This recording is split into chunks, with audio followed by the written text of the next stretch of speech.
Good afternoon. Thank you for joining us yet again for a weekly update. Earlier this morning, we opened our vaccination eligibility to Hoosiers 16 and above. I'm just so thrilled that we're at this point on the eve of April. A lot of progress has been made in recent weeks, so now that everyone who is eligible and wants to be vaccinated 16 and above can schedule that appointment. We still have some appointments obviously to fill, so they're out there, and we'll be adding to that. Dr. Box and Dr. Weaver will update this in just a few moments.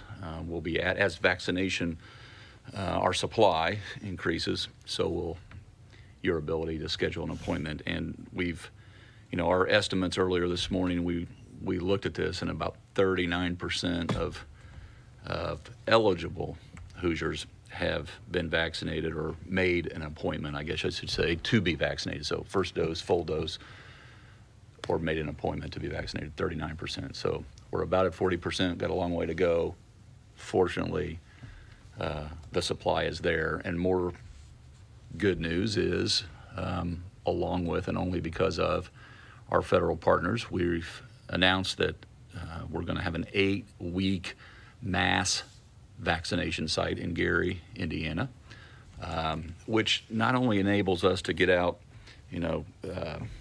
2,000 doses per day for an 8-week, 7 days a week period, real sustained effort.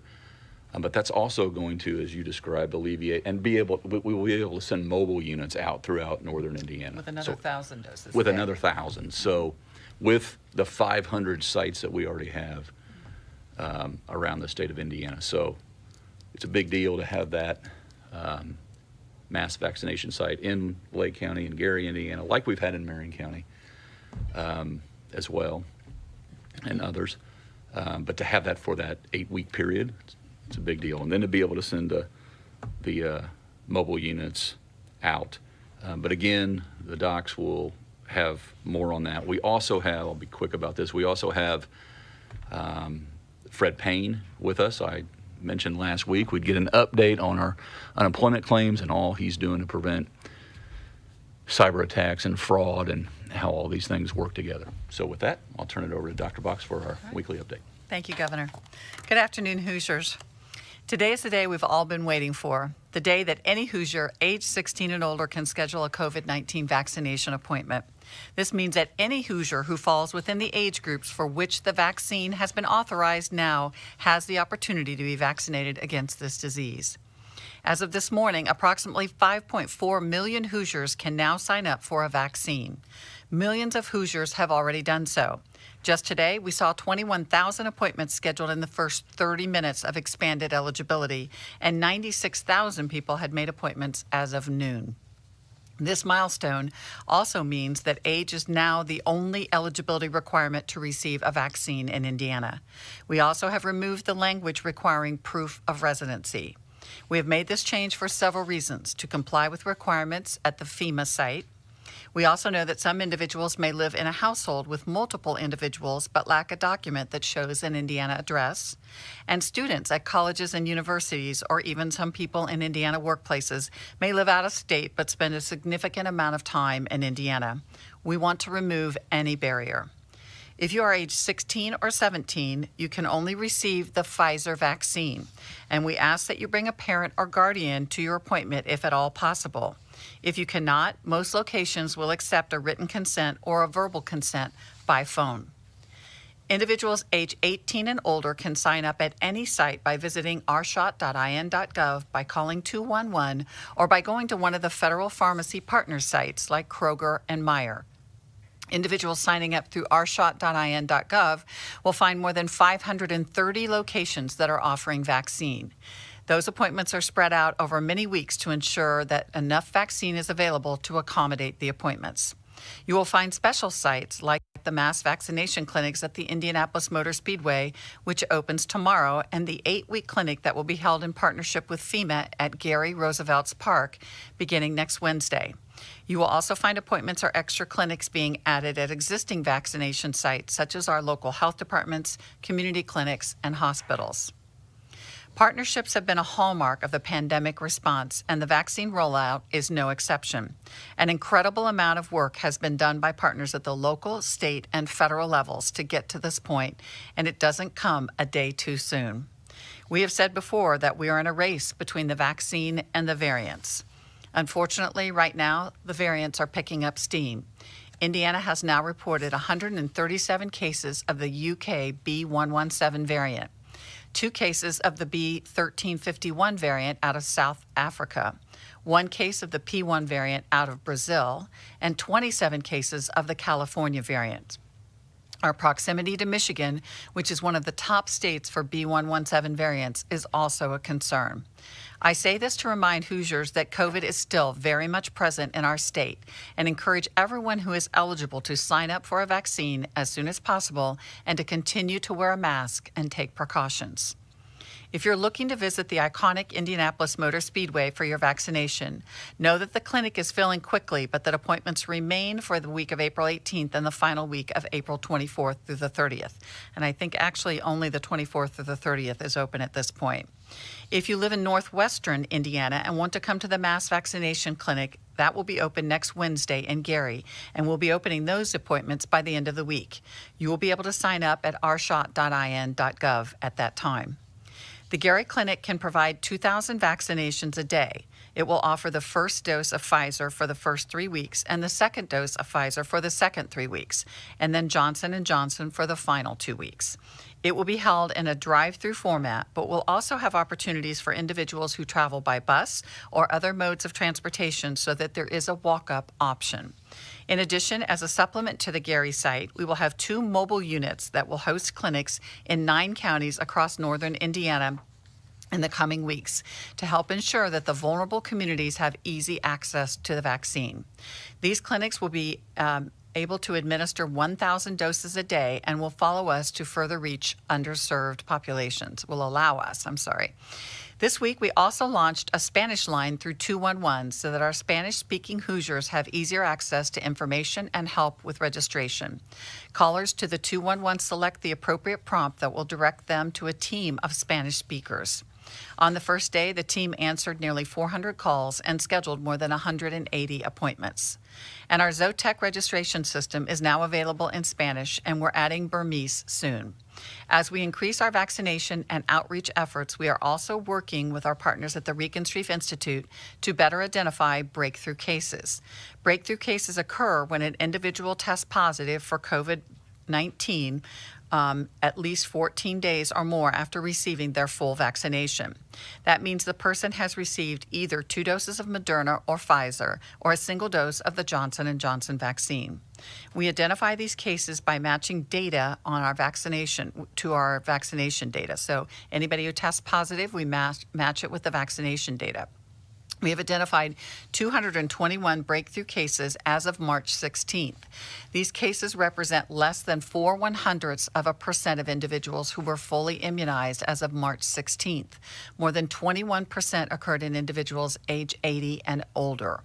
We will continue to work with Regenstrief to track breakthrough cases to review the symptoms, the diagnosis, and the hospital stays. We will also begin testing samples from these cases to determine if they were caused by variants.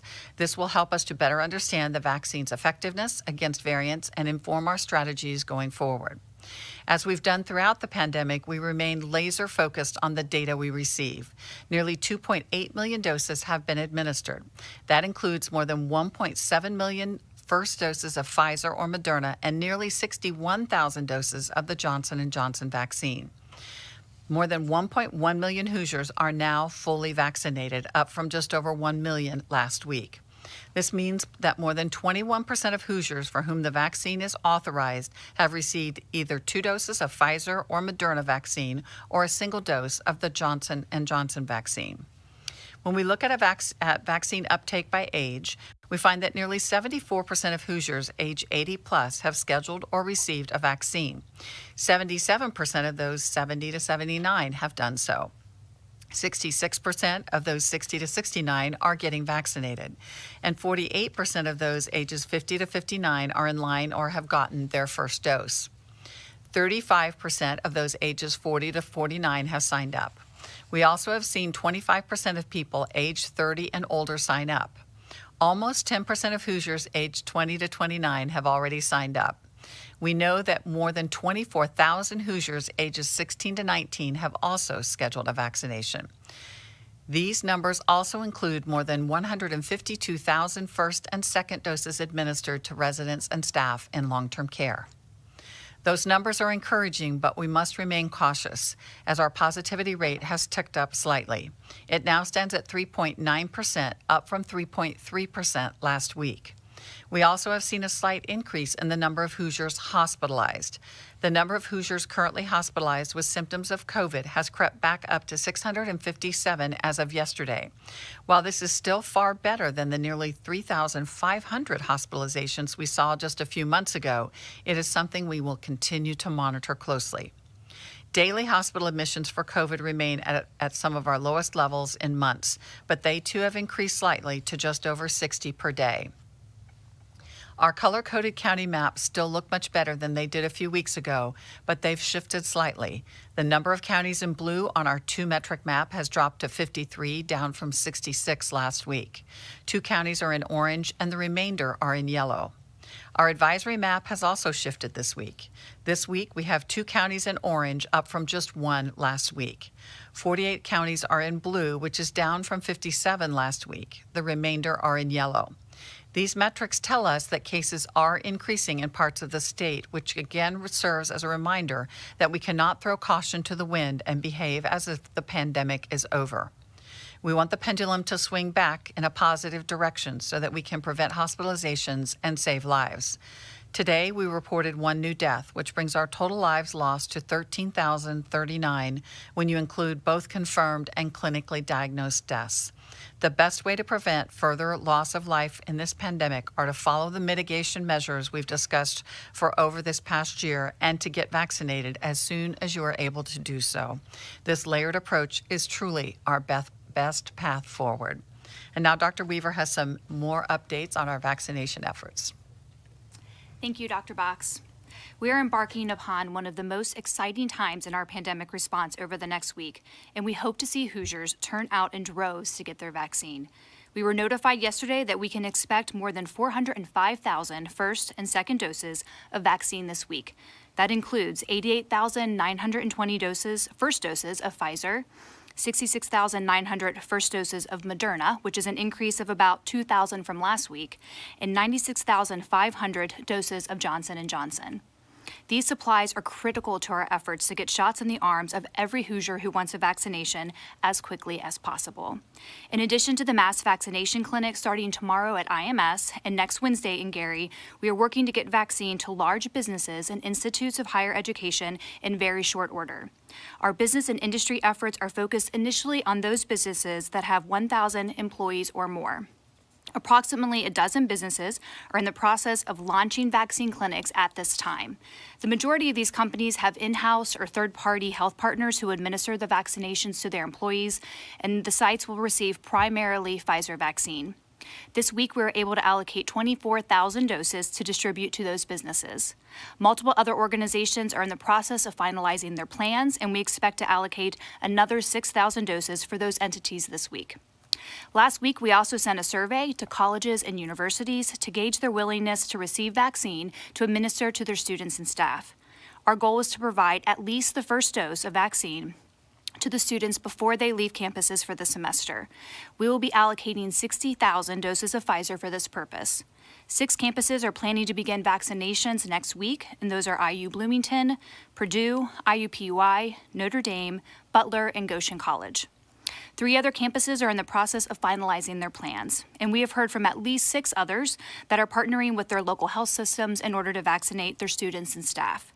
While we might not be able to provide both doses to students before they leave campus, every student who receives a vaccination will get their card so that they can then use it to schedule the vaccine in their home community or state.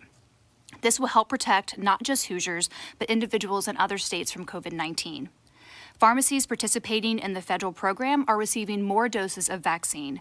Currently, 125 Walmart locations are participating in the program. You can register for appointments at those sites through ourshot.in.gov. In addition, 113 Kroger locations, 39 Myers, and 23 independent pharmacies are participating in the federal program. This brings the total to 326 number of pharmacies providing COVID-19 vaccinations to Hoosiers around the state. As more vaccine arrives, our team will be working on plans to get it to more locations so that it can be conveniently located to Hoosiers in all corners of the state. Currently, 88% of the population is within 5-mile radius of a vaccine clinic. Additionally, the Homebound Hoosier program has vaccinated 754 individuals, and we are getting vaccines to more every day. Finally, I wanted to reiterate what Dr. Box said. We are very excited to extend eligibility to young Hoosiers today whose lives have been upended, just as ours have. Missed proms, virtual school, sports and events without all of your family and friends in the stands is not the high school or college experience you imagined. Well, now, 16 and up, it is your shot. Because 16 and 17-year-olds can only receive the Pfizer vaccine, we have updated our map at ourshot.in.gov to provide color coding that shows which type of vaccine is available. If you are looking for Pfizer, search for sites marked in yellow. You can also easily see sites that have Johnson & Johnson or Moderna, as well as those that offer multiple types of vaccine. We have also heard great news coming from Pfizer that their clinical trials of 12 to 15-year-olds have found the vaccine to be 100% effective in preventing COVID-19 and was very well tolerated in those populations. Pfizer reported that it expects to seek emergency use authorization from the FDA for these populations soon. So our hope is that we will have yet another age group that will be eligible to be vaccinated by this summer. In the meantime, the most important thing that we can all do to protect our children who cannot yet get vaccinated is to get vaccinated ourselves. We are extremely appreciative of those partners who have been working all hours for the past 3 months to get vaccines in arms as quickly, efficiently, and safely. There are a lot of amazing things that these partners are doing across the state to get the vaccines in arms. Hospitals, local health departments, and FQHCs, in addition to the normal vaccine clinics, are doing specific outreach and dedicated clinics for at-risk, vulnerable, and vaccine-hesitant communities.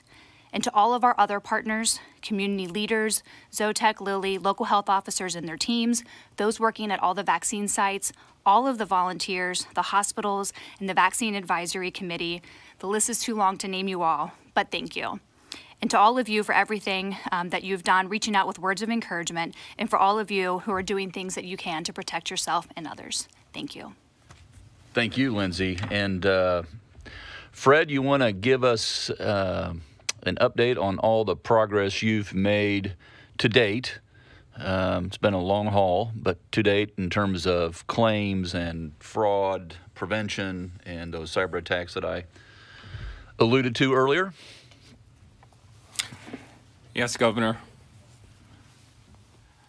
So it was about this time last year that we saw the highest number of initial unemployment claims filed in recent Indiana history, at 139,000 in 1 week. At the beginning of this month, for the week ending March 6th, we saw about 9,200 initial claims filed, which marks the lowest since the pandemic started. Now that number has fluctuated since then, and we anticipate it to trend down. This is confirmation that we are headed in the right direction. Now there have been a lot of changes and challenges since this time last year, including the creation of several federal programs that have helped Hoosiers financially. Now while we've ensured that the vast majority, 85% of claims are processed within and paid within 21 days, nuances and significant reasons for the remaining 15% to have continued investigations exist. Now, before I go any further, I want to correct something that I hear often. Claims are not people. Claims are what people file each week to request unemployment insurance benefits. People are claimants in this system. I've often heard people use claims interchangeably with people. This can be confusing, especially when referring to the numbers of claims processed. For example, a person a claimant could have filed more than 25 claims to cover 25 weeks of unemployment benefits. Now, to put this in context, we received approximately 18.4 million weekly claims filed by claimants between March 2020 through February 2021. Of those claims, 86% have been processed as paid or denied. Now, through the middle part of last month, 15.8 million weekly vouchers claims have been resolved since March 2020. 2.5 million are unresolved, of which 2.3 million are being investigated as suspicious, which is 89% of all outstanding claims. Now, throughout the pandemic, more than 850,000 Hoosiers have been paid unemployment insurance benefits. By comparison, in 2019, over 82,000 Hoosiers were paid unemployment insurance benefits. Now, I'll share a few real-life examples of the more challenging claims processing that go beyond 21 days. Now, to protect the privacy of claimants, no names will be used and other potential identifying information has been changed. One big issue that causes continued processing, that's called a job attachment issue. A job attachment issue occurs when the information we have does not clearly indicate that a claimant has been properly employed to make him or her eligible for benefits. Here's an example of a job attachment claim that went beyond 3 months. In December, a claimant filed a PUA claim and requested benefits retroactively back to May. The date indicated his business was impacted due to COVID in May. Because the person made a request for payment of benefits several months after he was reportedly impacted, this immediately created about 24 dated claims for the person that needed to be investigated. Here's what the continued investigation uncovered. The claimant stated that their business that was closed was a hairstylist at home. The claimant stated that the home address was in another state. There were 2 phone numbers associated with the account from another state. There are 2 phone numbers. Those 2 phone numbers were inactive. There was no history of Indiana wages reported, and claimant had no Indiana driver's license or history of tax returns. Our claims investigators investigated and called the phone numbers that were inactive, and we sent emails and deadlines to provide information. Now, another example, we received calls and inquiries from and about a claimant with similar characteristics, but a different job, that she had filed for benefits in March and had not received any benefits from our agency. The investigation revealed that the person had, in fact, filed for benefits, but did so in December and requested retroactive benefits back to March. A further investigation revealed similar characteristics as the claimant before. Now, these are examples of matters that take an extreme amount of time for investigators to process, even if the process leads to a non-payment, overpayment, or payment if eligibility is deemed. Now, I'll give you one additional example of where a claimant was actually frustrated with the time that it took to use one of our required tools that we put in place to stop fraud. The person filed a claim in 2020 and was being paid weekly benefits. Because of the new verification requirements from the U.S. Department of Labor on PUA claims, the person was asked to update and verify identity information through ID.me, the vendor we're using to help verify a claimant's identity. The claimant ran into issues because she had multiple attempts with the online self-service process. Now, this could have been because there were too many login attempts that threw up red flags in our system, which then required the person to go through another process to have an actual person to assist. Unfortunately, during the time this claimant was moving through the process, there were long wait times with our vendor ID.me, and the person did not get through the process quickly. She was delayed. The person's issue was resolved and benefits resumed. However, this is an example of our system not working as we desire it to work or working as quickly as we want it to in certain situations. Now, we continue to work with our vendor on this issue. Now, these are just small examples of claims working their way through processing that may take longer than 21 days. These are also examples of how resources may be tied up on chasing claims that may be fraudulent, which impacts the processing time for legitimate claimants filing for benefits they are truly owed. Now, I want to take a few moments to talk a little bit about fraud. Now, fraud has become a dominant factor in our unemployment insurance system, and it does impact processing time. As an example of the magnitude and the sophistication coming from the fraudsters, consider the following. From March 16th through March 30th of this year, Uplink, our unemployment insurance system, blocked more than 63,000 bot attempts to defraud our system.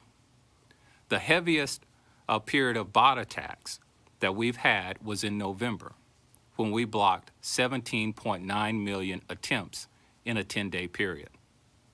We're aware that some of the fraud detection and prevention measures we put in place may be inconvenient for some and impact processing time, but we must have them in place to combat these criminals and to ensure that only those who are eligible receive benefits. Now, while we're ensuring that benefits are being administered, we're also working to assist Hoosiers to reach their employment potential in matching them with available jobs and providing education and training resources to assist people to achieve their career goals. Recently, we launched the Hoosier Talent Network, which uses artificial intelligence to help match people to jobs and to match them with potential training they could receive to boost their employment opportunities.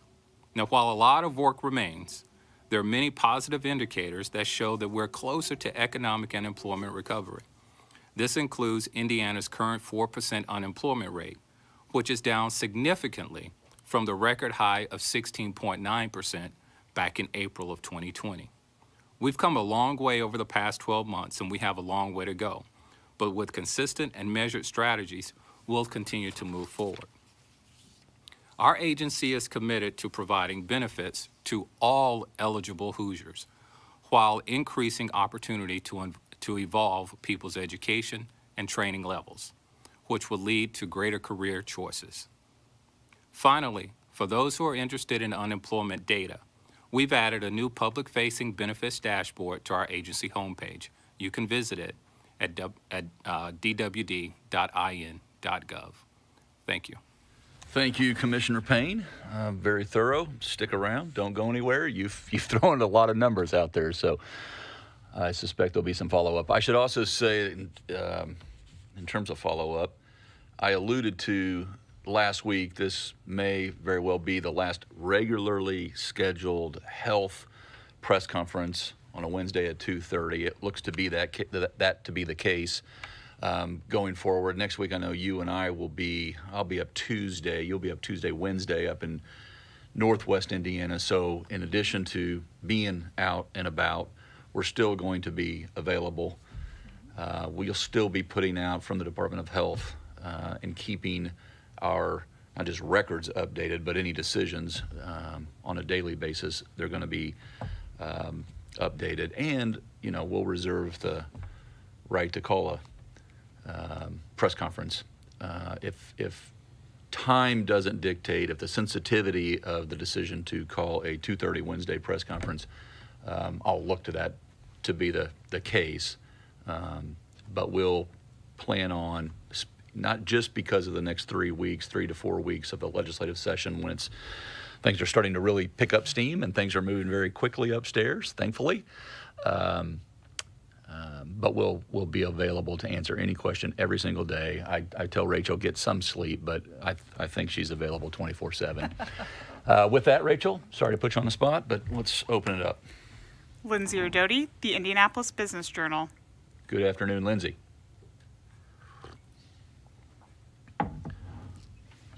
Congratulations, Lindsay. Is this your last presser? Because it's also my last presser. That's not my question, It seems appropriate. It's all about you. Was curious if you or Dr. Weaver could share any more information about the businesses that are having their own vaccination clinics. I know you said you think there's about a dozen now. Could you name any of the businesses, and how many do you expect that to increase to? How quickly will it increase? Any other information you could share would be great. And Lindsay, no dropping the mic after you answer this question. I know you. You want to talk about the program that we've all worked so hard on? Yeah, so we've actually been working on a plan for this for several months now and have engaged businesses, first a small group of 10 businesses just to get their feedback on what this would look like, and then provided a playbook of sorts for businesses and industries. And we sent that out to, I think it's almost 300 industries in Indiana that have 1,000 or more employees to allow them to start the process of figuring out what would this look like to them. We believe, and talking to the businesses, they believe too, based on their prior experience with flu clinics, et cetera, that bringing the vaccine to the employees so that they can get it there, make it really convenient, will increase our vaccine uptake. So a lot of them have been engaged for some time and are ready to go. And we expect more to come on as they, finish the process and the steps that they need to be sure that they can receive the vaccine. Steve with KPC Media. Good afternoon, Steve. Good afternoon. How are you doing today? Very good, thank you. Beautiful day. Here, especially for the doctors, you may chime in here as well. One of the questions I start to see more and more often from our readers is why should younger people who are at relatively low risk from COVID-19 get vaccinated? So I was hoping that you guys could restate the case for why that's necessary and encouraged. And then the other question for Governor Holcomb. Yep. As we're seeing some slight upticks in cases, positivity, hospitalizations, and we're heading into next week where we're pulling back on the mask mandate and the county restrictions. I'm wondering whether you feel this is a toothpaste and tube type situation, that if things start to spiral upward again, are we going to be in a situation where maybe reimposing those things becomes unpalatable? Two really good questions. You want to, or Dr. Weaver, want to take a crack at the first youth, and then I'll take the second? A really good question. I think that it's multifaceted. I think number one, if you look at Michigan right now and their increased cases and hospitalizations, a large percentage of those individuals are in that 30 to 39 year age group. So we are seeing younger people hospitalized with this. But I think most importantly, I think a lot of our young people kind of want their life back, right? They want to be able to go to concerts, to get together in the bars and feel comfortable that they're not going to get ill from this disease. We know that the more infections that we have, the higher risk we have of more mutations occurring and potentially getting a mutation that is actually worse than the mutations or concerning mutations that we have now. But I do also want you to know that our breakthrough cases we typically see oftentimes in our more elderly population whose immune system doesn't work as well. So by the fact that younger people will get vaccinated, they will continue to improve the atmosphere and the environment around their loved ones, their grandma and their grandpa and their parents and other people who might tend to be at higher risk for having a breakthrough case. So I think a lot of reasons to do it, but most importantly for them to be able to get back to the life that they have really been missing and they want to enjoy.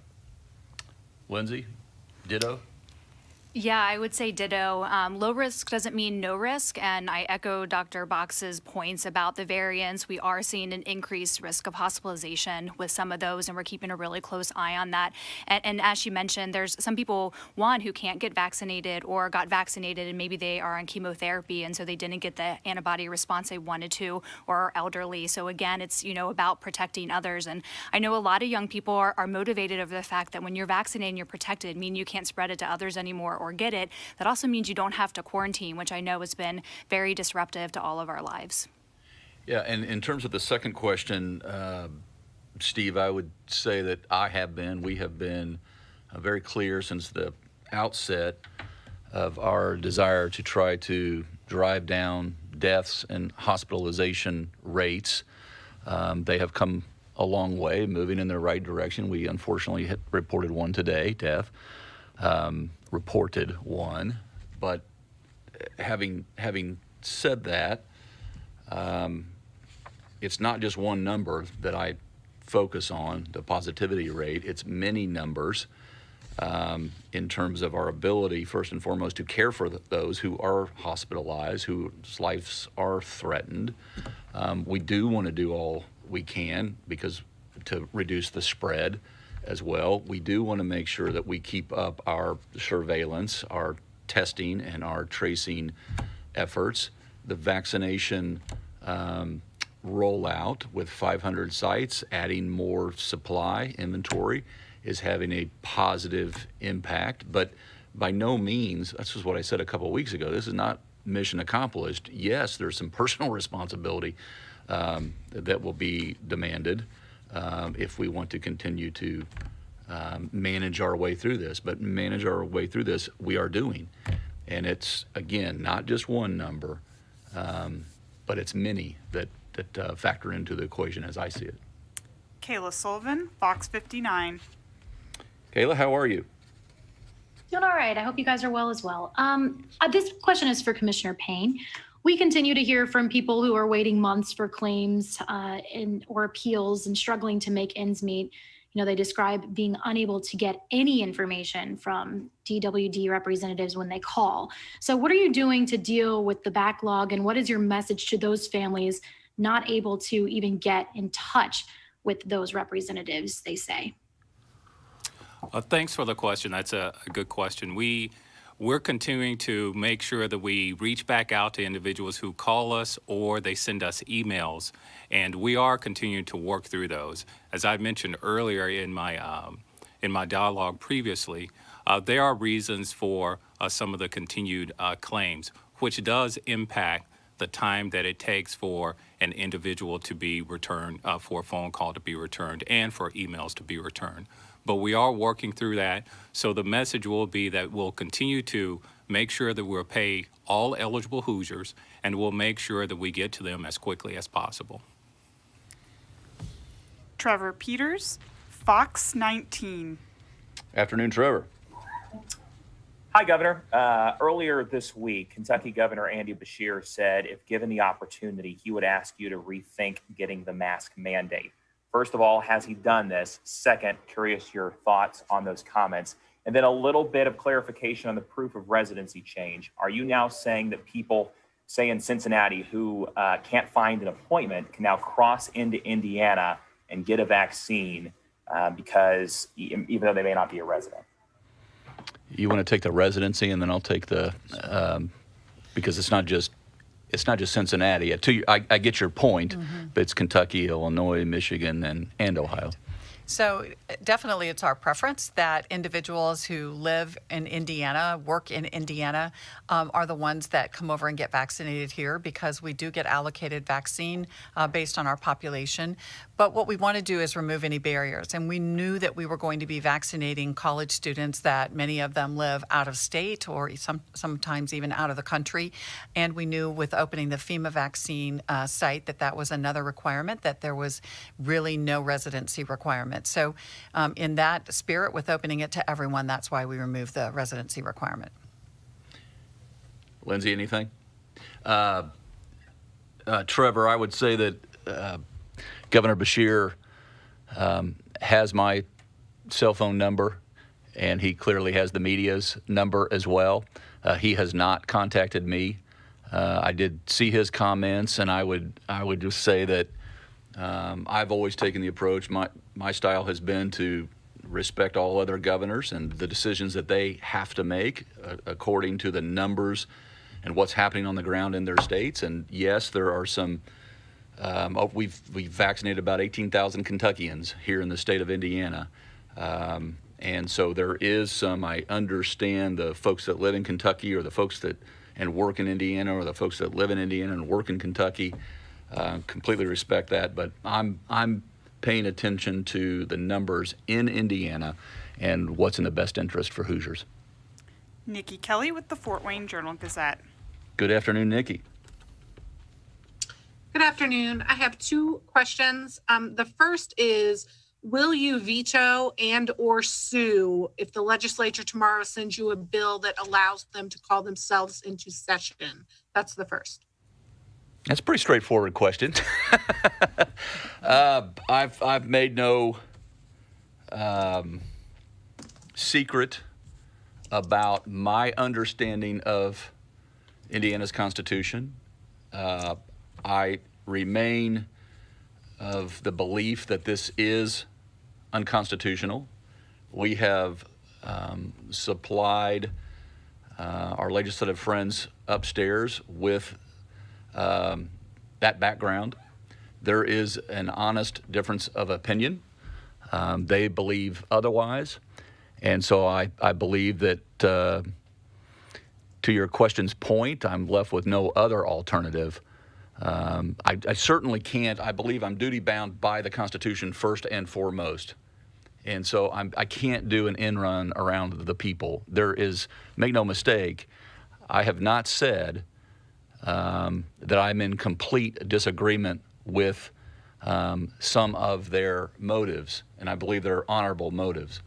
And I believe that with, for example, the funding that's coming into the state of Indiana, it is beyond understandable. It should be expected that we work together and they be updated. Now, we've been doing that over the last year. Hundreds of letters and phone calls from legislators included, sitting down at a table, going over, as you recall, Nikki, I think, I've, on more than one occasion when we weren't in session, asked leadership if they wanted to be in a special session, and the answer back to me was no. And so I think it's almost a moot question, because we probably could have addressed some of this, but you see it's taken months to arrive at where we are right now. And we didn't have months to make decisions. And so, of course, I want to work with them, but I cannot skirt my duty and do something that I believe is unconstitutional. So to be as clear as your question is with my answer, yes, I could answer that in 4 letters, and it's VETO. Did you have a second part to that question? I had one follow-up. Okay. There's some parents in Northeast Indiana very upset that kids continue to have to wear masks in the schools. And so I wanted to see why you decided to keep that part of the mask mandate, especially since the data that you love shows that the youth are the least impacted by infection, death, hospitalization. Yeah, fair, understandable question as well. I did read a clip, it might have been yours, on this case. One parent said, and I'll quote or paraphrase, "This is not a killer virus." I could not disagree more. This is a mass killer. There are over 6,000 folks that have lost their life to this virus just in our long-term care centers, and twice that when you total them up.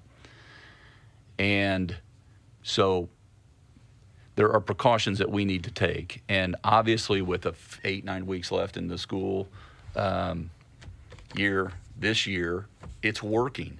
And we want to continue that. I don't know if you have anything to add about I think that, the population of children cannot get vaccinated yet, Yeah, right? We just opened up to 16 and 17-year-olds. And I think it's really important that families feel comfortable that their children could go to school right now and not have an increased risk, because we know the masks have been working in school. So once we are able to have more people vaccinated, I think that makes a lot more sense to not have to have the masks. Rob Burgess with the Wabash Plain Dealer. Good afternoon, Rob. Good afternoon, Governor. Good to be with you at least one more time here. Oh, we'll get the band back together, I'm sure. It's been emotional. I've seen this movie before. Right. I had a question for the doctors here. What evidence do we have regarding the safety of the vaccine for mothers who are breastfeeding? Mm-hmm. And have you seen the resulting antibodies pass between mother and child with breastfeeding as it seems to do for pregnancy? Yeah, That's a great question, and there was just a study that came out about that. The CDC is particularly looking at any pregnant mom who takes this vaccine, following them through their pregnancy, getting all their pregnancy results, and then the follow-up with the baby thereafter. And the safety looks really great. What I will say is that the study showed that not only did mom make antibodies that crossed across the placenta to the baby while she was still pregnant with the baby, so they could test the baby's cord blood when it was born and know those antibodies were there, but they could also show those antibodies in the breast milk, which is what we find with influenza and other vaccines, because little babies aren't going to be able to be vaccinated right away. So it's really very promising results and very encouraging. Jesse with ABC7. Good afternoon, Jesse.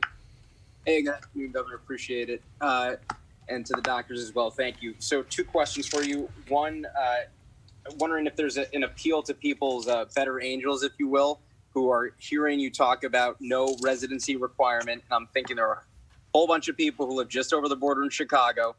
And, just a reminder, we're still in 1C of the eligibility for people who are essential workers. So we're not even at an expanded age eligibility, even close to 16 and above.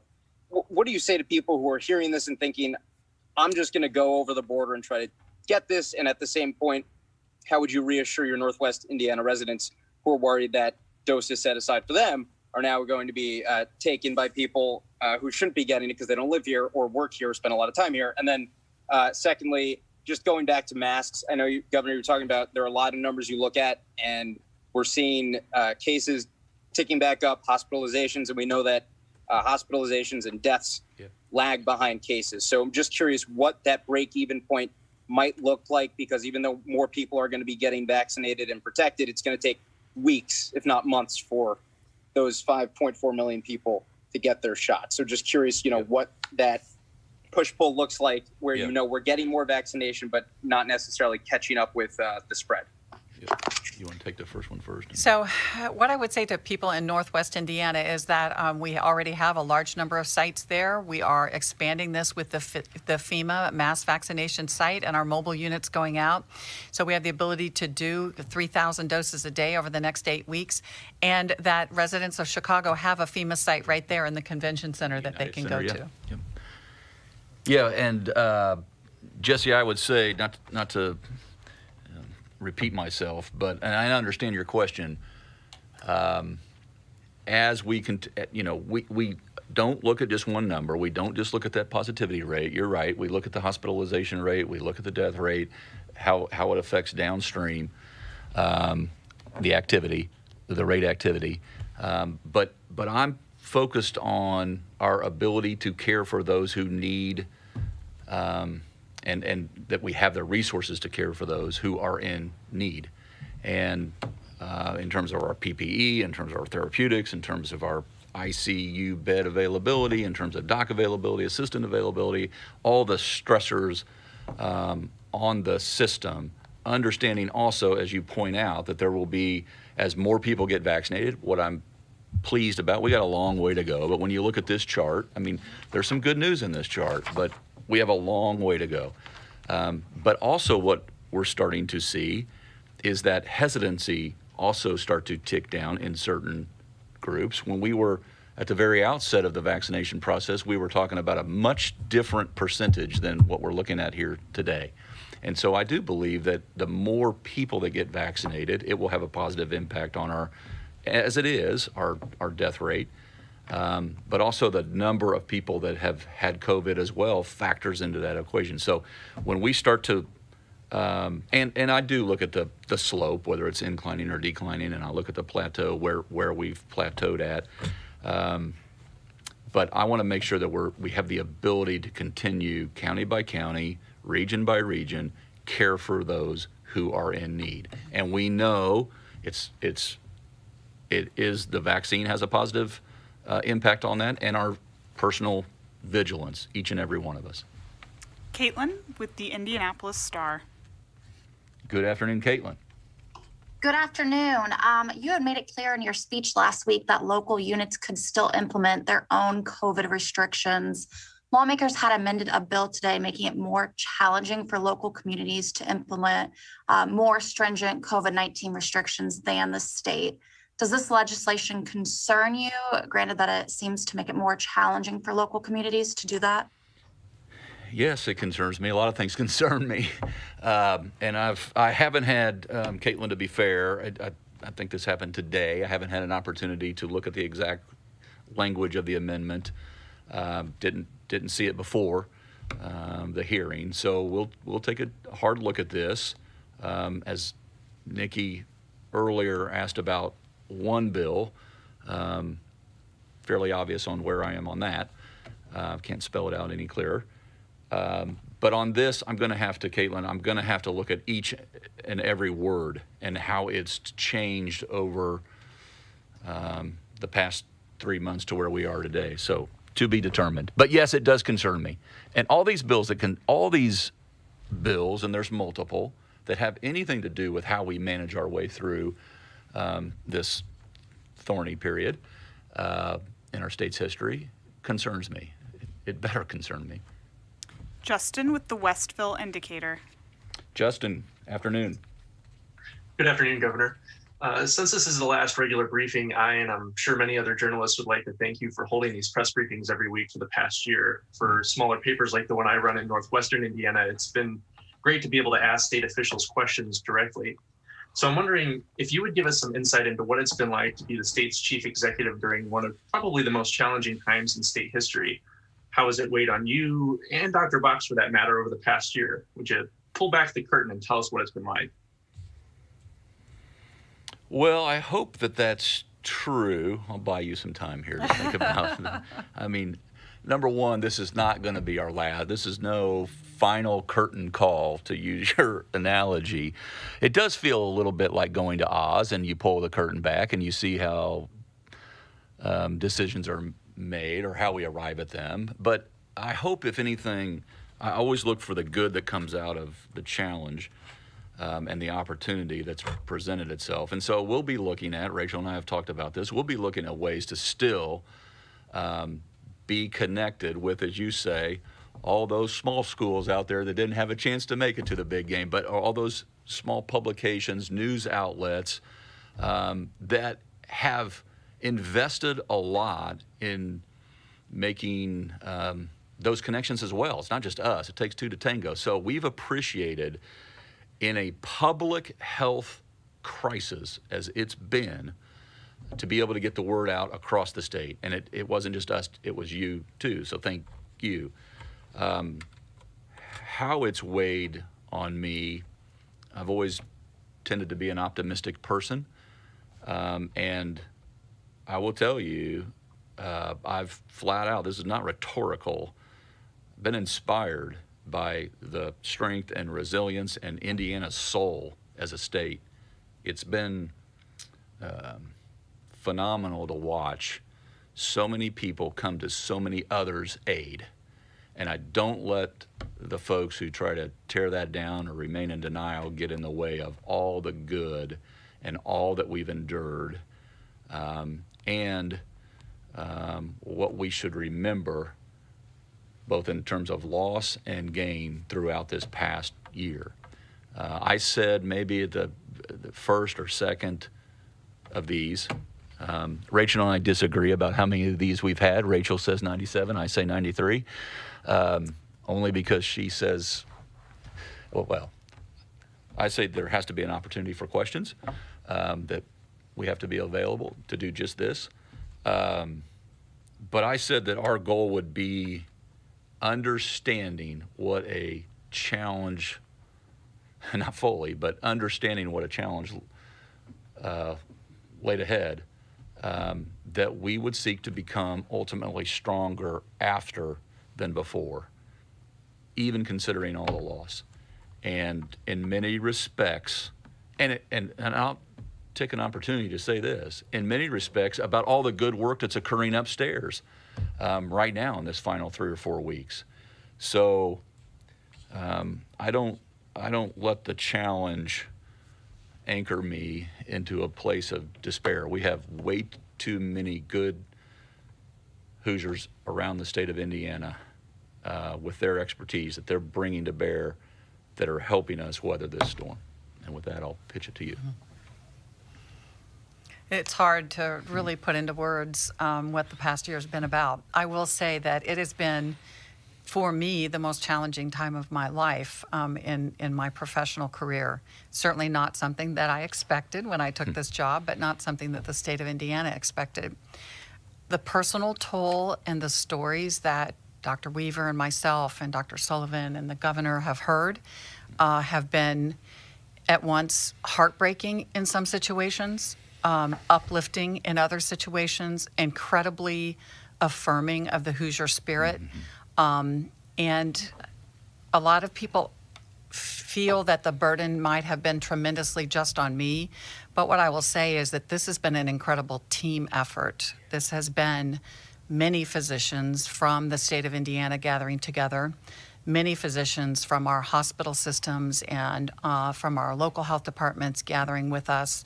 The partnerships and the collaboration has been absolutely incredible. And so when I look at it, it has been two of the hardest things for me have been the incredible loss of life and the toll that we saw on our long-term care facilities. And then in the last 8 to 10 weeks, not having enough vaccine to give everybody when they want to get vaccinated. So now is a time of incredible hope and light that really I see that ability for the Hoosiers to get back to the lives that we're missing, that we love, our loved ones.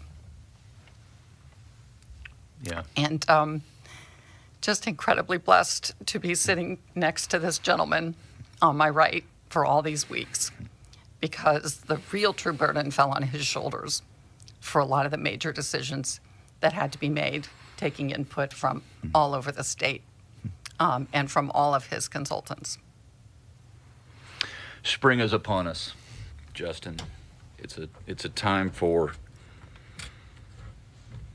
of blooming and renewal. Easter right around the corner. Selena with WSBT. Selena, good afternoon. Good afternoon, Governor Holcomb. I wanted to ask you about, I know these briefings are coming to an end soon, but it's probably sooner rather than later. We're going to be having more supply than demand for the vaccine. And Indiana is one of the states where people aren't wanting to get vaccinated as much as other states. So what are you guys going to be doing to continue to push getting people, signed up after the demand goes down?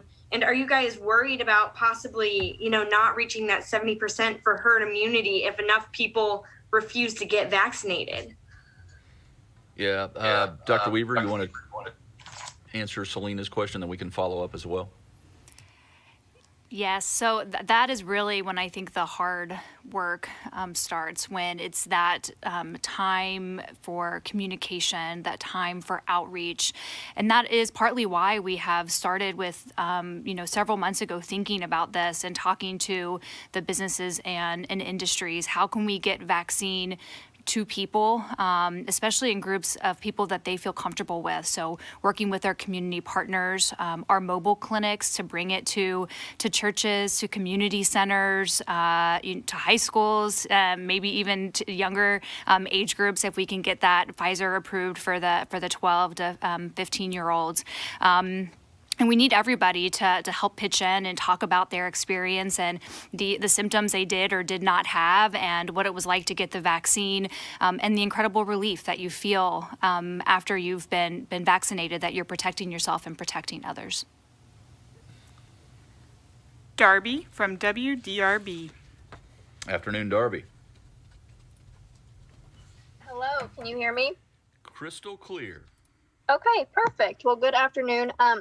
Governor Holcomb, this question you have touched on some, but I just wanted to see if there's anything else you could add. We did watch that press conference from Governor Beshear the other day, saying that he would like to see you reconsider that mask mandate becoming an advisory. And I wondered if there would be anything that would make you want to reconsider that if cases, unfortunately, hopefully they don't, but spike after spring break or something like that. And then also, Dr. Box, how concerned are you about these variants that are coming into the state? And are you thinking that that is a reason why cases have spiked back up a little bit. I'll take that first, and then I'll answer. So I would say, yes, I'm concerned about the variants. I mean, you can look at other states, you can look at other countries, and you can see when this B117 variant became a predominant virus that was infecting, or the dominant strain that was infecting individuals, that it is much, much more transmissible and appears to actually put more individuals in the hospital. So absolutely, I'm concerned about it, and keeping our number of infections down is the most important thing we can do to prevent the spread of those variants. Yeah, and Darby, I really don't have more to add. I don't plan on conducting state negotiations via through the media, but Governor Beshear has my direct phone number, and he's happy to call. I'm not looking to change my mind, but I'm happy to hear his reasoning behind his statements that he made to you. Thank you for joining us. That concludes today's briefing.